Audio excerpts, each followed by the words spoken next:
अपना देश अपना गांव सब कुछ है अपने देश में। स्वर्ग से प्यारा अपना देश, सुंदरता से प्यारा सोने की चिड़िया। चमकता है अपना भारत, अपना स्वदेश, सब कुछ स्वदेश में ही है। रहो खुश हमेशा स्वदेश, हंसते खिलखिलाते रहो भारत में। अपना है स्वदेश भारत।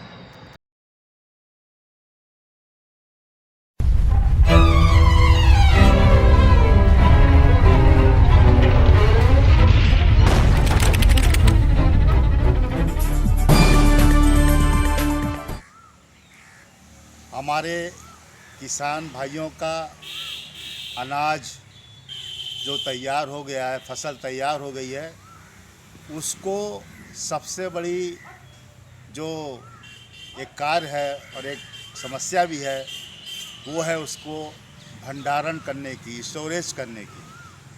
अगर हम फसल को अच्छी तरह से स्टोरेज भंडारण करने का तरीका अपना लेंगे तो हमारी फसल जो है एक लंबे समय तक जो है अच्छी तरह से हमारा अनाज रखा रहता है, और जो फसल का सही उपयोग और सही पैसा है वो हमें समय समय पर मिलता रहता है।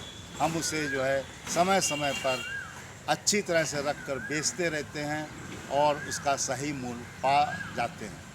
मगर सबसे बड़ी समस्या है कि इस फसल को, इस अन्न को, इसको कैसे अच्छी तरह रखा जाए कि ये कीड़े मकोड़ों से, अन्य जो ऐसी बीमारियां लग जाती है उसके अंदर कीड़े, जो उससे वो हमारी फसल, जो हमारा अन्न है, दाना है, वो ख़राब ना हो। बहुत से वैज्ञानिकों ने इस पर कार्य किया है, बहुत से वैज्ञानिकों ने ऑलरेडी इस पर कार्य कर चुके हैं, वो भी इस पर प्रकाश डाल रहे हैं। और आप सब लोगों को भी पता है कि इस सब चीज़ों में एक सबसे बड़ी समस्या होती है मॉइस्चर की। जो एक मॉइस्चर जो है इन दानों में लग जाता है, वही जो है घुन और कीड़ा या सुड़ी को एक पनपने के लिए मौका देता है। इन सब को दूर करने के लिए हम धूप में तो इसको सुखा लेते हैं, फिर भी बाहरी हिस्सा तो इसका धूप में खूब अच्छे से सूख जाता है, अंदरी हिस्से में कहीं कहीं पर इसका मॉइस्चर रह जाता है, और यही मॉइस्चर कहीं से ये एक ख़राब होने का कारण बन के वहीं से इसकी शुरुआत हो जाती है।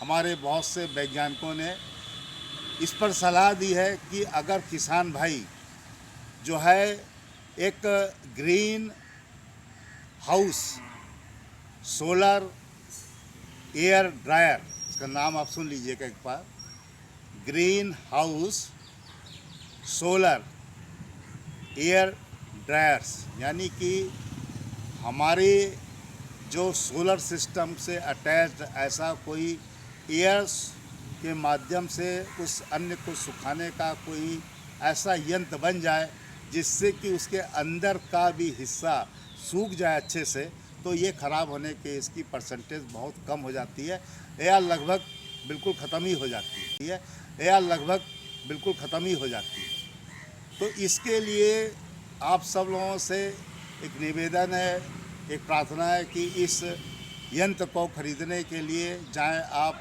अपने बैंकों के माध्यम से लोन लेकर, या जो हमारे कृषि अनुसंधान केंद्र हैं उनसे बात करके, कृषि अधिकारी से एक तरह का विचार विमर्श करके इस सब चीज़ों को लेके नई से तकनीक मिलेंगे में किसी चलिए। मुद्दे के साथ, तब तक अपना ख्याल। भारतवर्ष अब नई तकनीक में चल रहा है, आप भी पीछे ना रहें, इस नई तकनीक को स्वीकार करने के लिए लग जाए।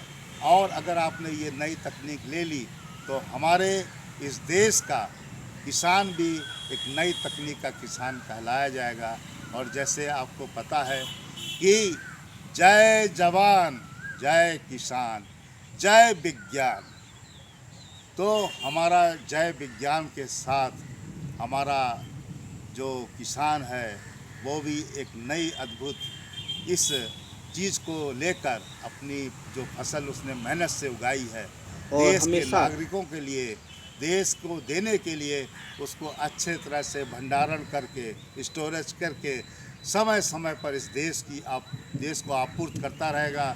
और सब लोगों को, कोई भी ऐसा व्यक्ति नहीं होगा जिसको अन्न ना मिले, सब लोग प्रसन्नता के साथ अन्न खा के इस देश की सेवा में लगेंगे। इस देश में कोई भूखा नहीं रह पाएगा, ना कोई भूखा सो पाएगा। केवल यही एक विनती और प्रार्थना है कि हमारे किसान भाई इस नई तकनीक को अपनाने में, या इसके अलावा कोई और भी नई तकनीक आ गई हो, क्योंकि हमारे रोज़मर्रा के इस रिसर्च वर्क में, अनुसंधान कार्य में रोज़ नई नई चीज़ें आ रही हैं, हर सेक्टर में आ रही हैं। तो जो भी लेटेस्ट, जो भी एकदम सही चीज़ आ गई हो, उसके बारे में आप उसको अपनाने की कोशिश कीजिए। सुबह एवं शाम दूर दराज से यहाँ पर श्रद्धा सुमन लेकर श्री भगवान की नगरी में दर्शन करते आए हैं। वैसे अवधपुरी सरजू के किनारे बसा अयोध्या धाम लोगों को बहुत ही आकर्षित केंद्र बन गया है। यह विश्व स्तरीय निर्माण चल रही है। अब यहाँ पर देश विदेश के लोगों का आना जाना हमेशा रहेगा और यहाँ पर वैसे भी सदैव श्रद्धालु श्री राम। नमस्कार दोस्तों, मेरे चैनल को सब्सक्राइब लाइक करें और आइकॉन को जरूर दबाएं ताकि आने वाले वीडियो को आपको नोटिफिकेशन मिल जाए। अयोध्या धाम का